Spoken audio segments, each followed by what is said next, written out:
What is happening, guys? Mattmade here. Here is my full review of Dragonball fighterz. And don't forget, if you like weekly reviews and daily let's plays, consider striking that subscribe button. That being said, let's get to it. Dragonball fighterz is a fun and intuitive 2D fighter that was made by Arc System Works, best known for the Guilty Gear and the BlazBlue franchises. The gameplay of Dragonball fighterz is amazing. The movements look fluid and clear, the attacks look bright and flashy, and each character has their own specific and unique attribute. You're able to play both online and offline. However, when you initially log into the game, you'll be put into an auto lobby. From that lobby, you're able to do things like story, arena, and local and offline battles and some training. This is the primary hub that you'll be seeing most often when navigating the game. The combat is just a 4-button fighter with different button combinations to do things like grab. You have a light, medium, a heavy, and a projectile button.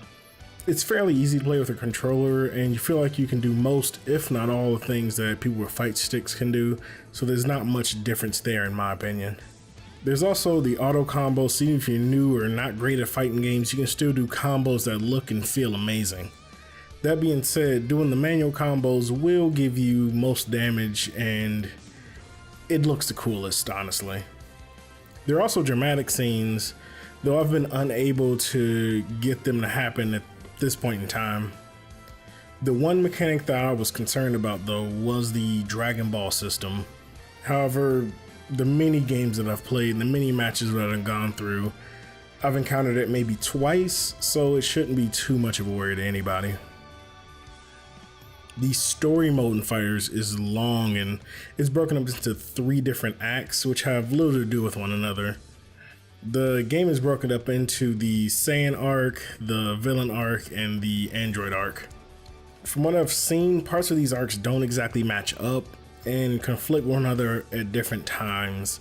Each arc is super long. It feels like you're playing an actual arc in Dragon Ball Z or Super, since there's so much dialogue and it's so well drawn and animated.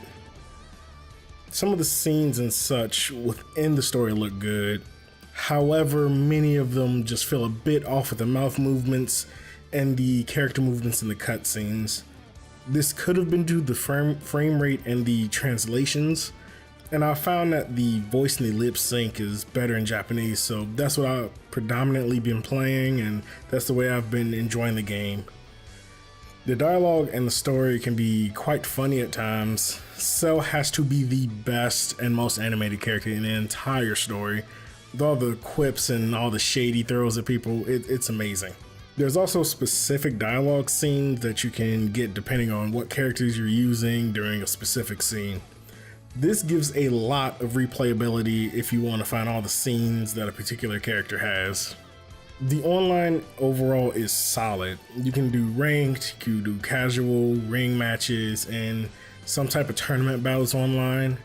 Ranked and casual matches run smooth, and while I did have a few disconnects, overall I had stable connections and little to no lag or little to no frame delay with most of my matches.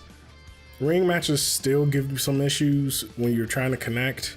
I've had several instances where I had to reload multiple times due to seeing the actual ring, but not finding any matches when I searched for it.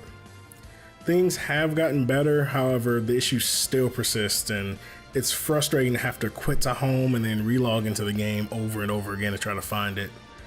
However, if you're like me, you'll be spending most of your time in ranked, and for the first 20 or 30 matches, depending on how familiar you are with 2D fighting games and Arc System Works games, you either breeze through the first 20 or 30 or just have a hard time and there'll be a slog to get through them.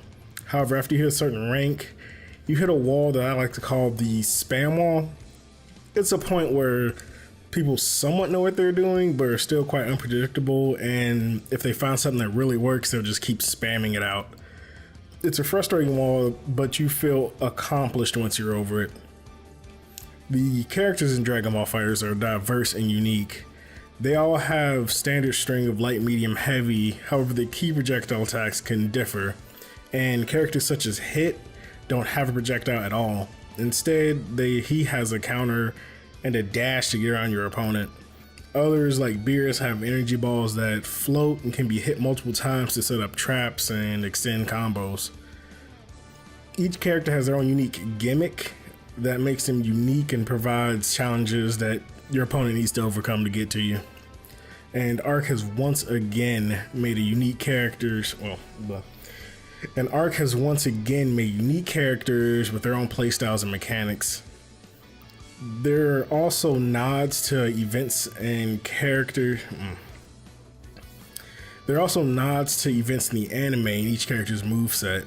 You have Trunks' move that he does when he's slicing up Frieza, and you have Beerus when he like Hakai's Goku Black or Goku Rose, whatever you want to call him. And even small things like, you know, Frieza's goon shooting his little laser ring when Frieza goes down after his transformation into gold. There are all sorts of fun and great references. Overall, this game is the best representation of the anime to date. The combat is fluid, the character models and animations are spot on, and the online experience, while sometimes buggy, is fairly solid and the attacks are flashy and satisfying. If you're interested in fighterz or Dragon Ball by itself, I cannot recommend this game enough. It will scratch an itch for a fun and good looking Dragon Ball game. And honestly, I have not had that much fun since Dragon Ball Budokai 3. No one likes Tenkaichi. I don't care what you say, Budokai series was the best. But with that being said, let me know in the comment section down below, what's your favorite Dragon Ball game before this one? Do you like the Tenkaichi series? Do you just like the Budokai series? Let me know. And strike that subscribe button if you want to stay up to date with the weekly reviews and daily Let's Plays. This is Mattmade, and I will see you guys next time.